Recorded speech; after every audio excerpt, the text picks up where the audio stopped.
Assalamualaikum warahmatullahi wabarakatuh. Sebelumnya, pada hari ini kami akan mengujikan atau mencobakan terkait penggunaan database dari genetika, yaitu KIGG atau Kyoto Encyclopedia of Gen and Genomes, yang dimana untuk KIGG ini merupakan database yang menyajikan mengenai data molekuler khusus dengan pathway dan juga informasi-informasi lainnya, termasuk juga informasi kesehatan, informasi sistem, informasi kimia, dan juga informasi gen atau genomik. Baik, mungkin kita langsung saja untuk share screen sekarang.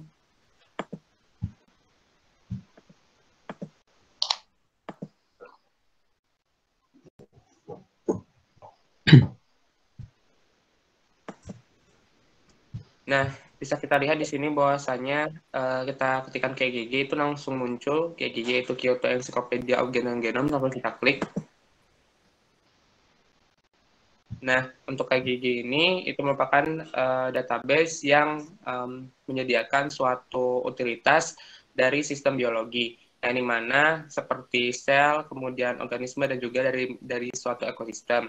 Dari molekuler, informasinya dari molekuler, kemudian juga terkhusus untuk molekul dalam skala besar. Nah, untuk itu juga KGG ini itu menyediakan informasi-informasi yang di up to date atau juga berhubungan dengan website-website lain, termasuk juga dengan NCBI, dan kemudian juga terhubung dengan PDB, karena juga dapat menyajikan suatu data berupa bentuk gambar 3D dan lain sebagainya. Nah, di KGG ini yang akan kita bahas atau kita fokuskan itu pada bagian pathway-nya, di mana untuk pathway ini sendiri merupakan bagian dari poin data pemasukan. Dan untuk pathway ini itu juga terbagi lagi nantinya, yaitu dari metabolisme, kemudian juga dari proses biologis dan juga proses lainnya. Kita langsung saja untuk di KGG pathway ini. Nah, setelah kita klik, di sini akan timbul berbagai informasi yang dapat ditampilkan dalam KGG pathway, termasuk yang pertama ada metabolisme yang terbagi jadi global appropriate maps, kemudian carbohydrate metabolism, kemudian energy metabolism, terus ada lipid metabolism, nucleotide metabolism, amino acid metabolism, dan lain sebagainya.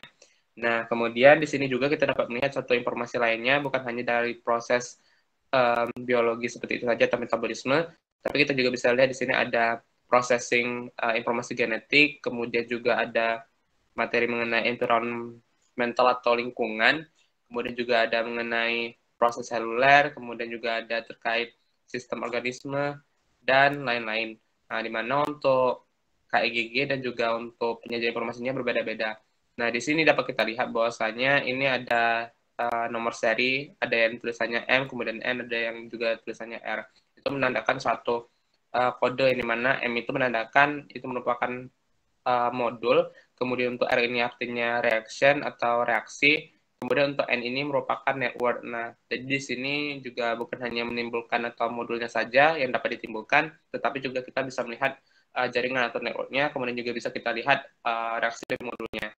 Nah, yang akan kita concern atau kita bahas mengenai KGG pada hari ini itu terkhusus pada metabolisme dari penggunaan tirosin.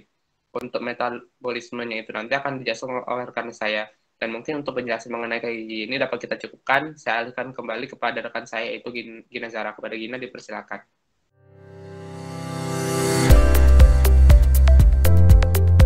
Untuk tirosin ini sendiri, metabolisme ini dia terlibat kepada metabolisme dari amino asid atau metabolisme asam amino.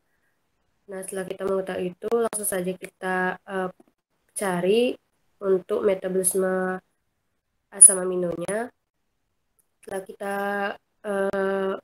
ketemu untuk metabolisme asam aminonya, kita bisa melihat di bagian pilihannya. Di sini ada banyak metabolisme yang terkait dengan metabolisme asam amino. Nah, karena di kelompok kami itu lebih fokusnya membahas ke metabolisme tirosinnya, jadi kita mengklik bagian metabolisme tirosinnya.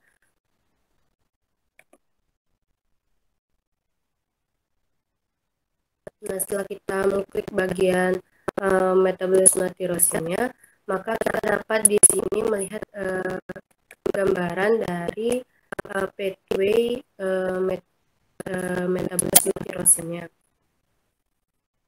Nah, seperti yang kita lihat, pastinya kita akan kesulitan untuk memahami dari pathway metabolisme tirosin ini. Jadi untuk memudahkannya kita memahaminya, kita bisa menekan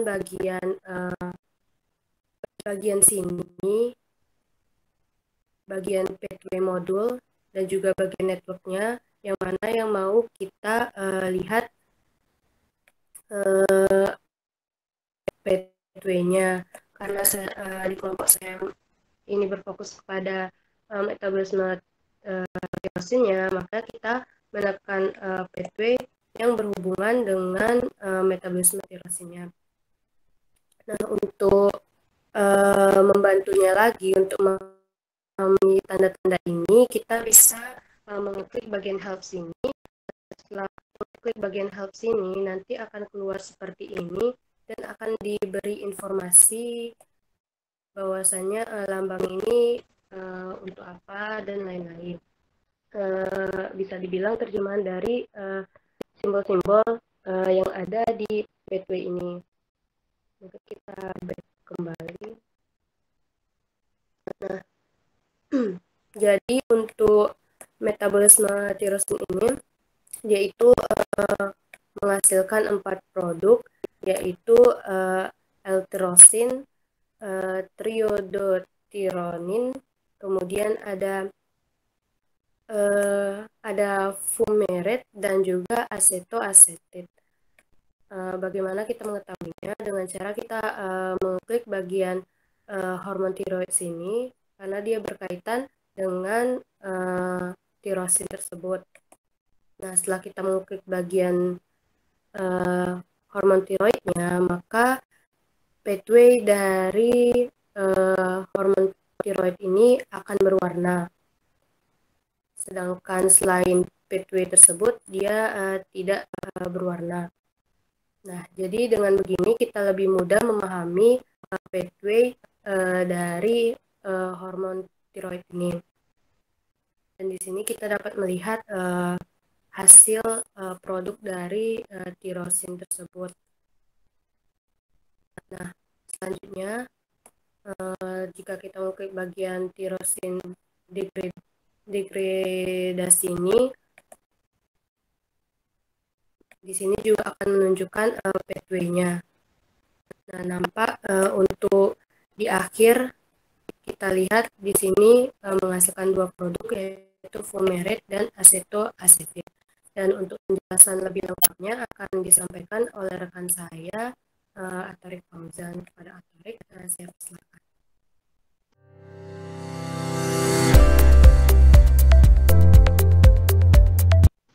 Terima kasih Lina. Selanjutnya itu kita akan mencoba sedikit membaca dari pathway ini. Ini saya insert screen dulu.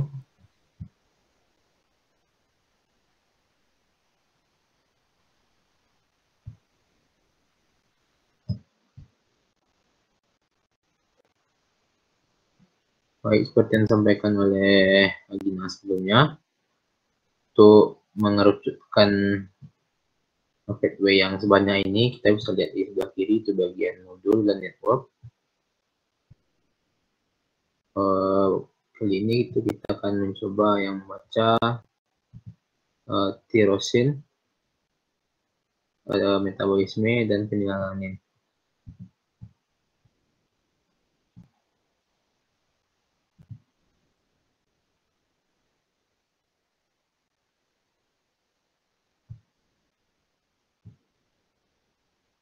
Kita pilih tentang, nah ini akan keluar pathway-nya yang berwarna biru keunguan. Kita lihat yang di atas ini. Yang pertama itu ada penilaian tirosin dan tryptophan biosintetis. Maksud dari kotak yang sedikit bulat ini itu adalah merupakan pathway tersendiri. Jika kita buka, ini bisa diklik, akan keluar semacam pathway. Lagi. Jika yang peta ini itu menandakan bagian atau produk yang dihasilkan. Misalnya dari kita ambil yang tirosin.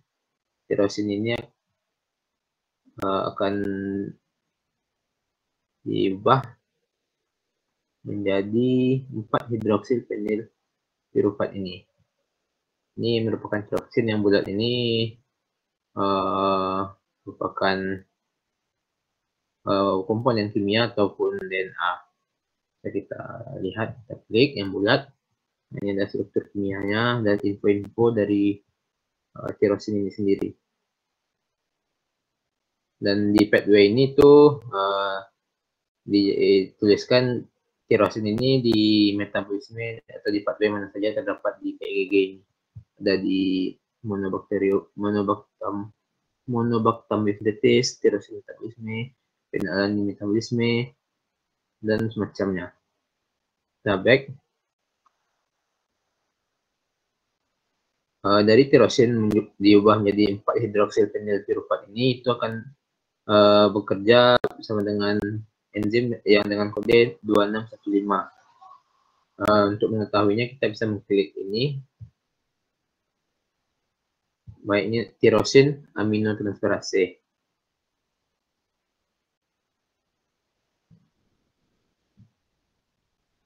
Kita lihat ke bawah, ini ada gen-gen yang terlibat, HSA, PTR, PPS, KGO, dan semacamnya. Gen-gen yang terlibat dalam sintesis ini. Selanjutnya itu dari 4 hidroksi penil pirufat diubah menjadi homogentiset itu dengan bantuan enzim 1,13,11,27 ini. Kita lihat ini merupakan enzim 4 hidroksi penil pirufat oksigenase. Enzim ini juga termasuk dalam pathway dari berbagai macam pathway lainnya seperti biosintesis kofaktor, metabolisme pathway, phenylalanin metabolisme, dan semacamnya. Nah, selanjutnya itu homogentiset ini akan diubah menjadi 4 menyl asetoasetat. Dengan bantuan enzim kita cek dan diklik, itu homogentiset 1,2 dioksigenase. Di informasi ini juga masih ada itu info gen-gen apa saja yang terlibat dalam metabolisme ini. Selanjutnya itu dari menyl asetoasetat akan berubah menjadi fumaril asetoasetat dengan enzim fumaril asetoasetase. Selanjutnya dari fumaril asetoasetat ini akan diubah menjadi asetoasetat dan juga fumarat. Dan fumarat ini itu akan dipakai dalam siklus asam sitrat. Dan bisa kita lihat masih banyak lagi terkait pathway yang terdapat di yang ada hormon tirosinnya. Berbagai macam seperti L-tirosin, triiodotirosin, ada phenylalanin, dan masih banyak lagi. Jika kita kurang paham apa maksud dari tanda-tanda ini, misalnya ada panah putus-putus yang disampaikan oleh Gina sebelumnya, itu kita bisa lihat di help. Dan ini semua ada keterangan mengenai gambar-gambar yang terdapat di sini. Untuk mendownload ini itu bisa di-download. Kita tinggal pilih image file dan ini akan terdownload di perangkat kita kalau ingin digunakan untuk penelitian. Misalnya tinggal klik image file. Mungkin sekian untuk pembacaan dari pathway ini dikemudikan kepada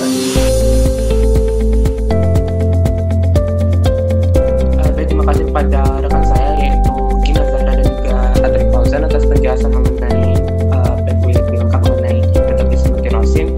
Mungkin demikianlah dari presentasi dan juga penjelasan kami, terus juga instruksi kami terhadap penggunaan website KIGG. Apabila ada salah